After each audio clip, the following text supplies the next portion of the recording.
Everyone, I'm Eva Mastermattio. Mike Ruzzi is on assignment. We'll be checking in with him just a little bit later in the newscast. You're watching Erie News Now at 6.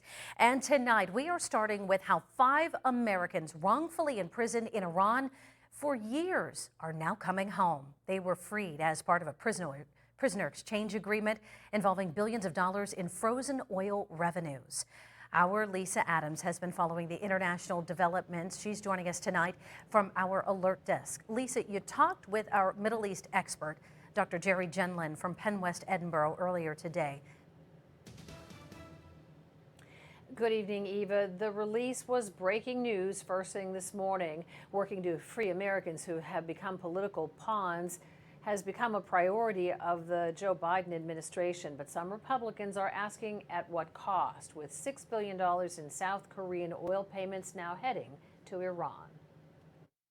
5 Americans for so long unjustly imprisoned are going home, a day Secretary of State Antony Blinken said he's grateful for.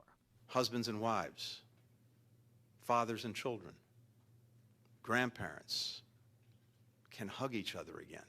The plane carrying the 5 Americans and 2 of their relatives touched down in Qatar, which had helped broker the swap.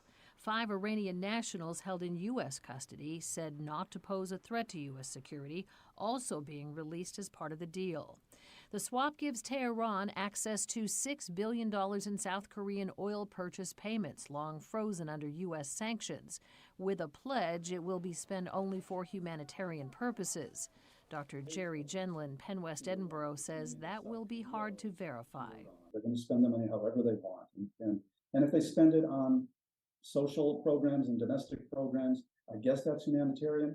But the bottom line is it will free up other Iranian money to be spent on other things like missiles, drones, or supporting actions abroad that are contrary to U.S. interests. To date, the Biden administration has brought home 30 Americans being unjustly detained in places around the world.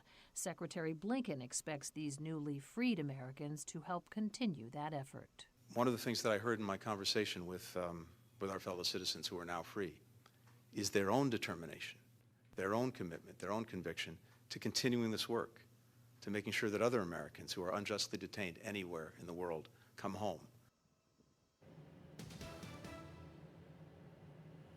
And Dr. Genlin told me he understands the critics of the deal, even though the billions of dollars are not U.S. dollars or U.S. tax dollars. But he does think this swap could nudge Iran back to the table to negotiate with the U.S. over Tehran's nuclear program, reportedly enriching uranium closer than ever to weapons-grade levels.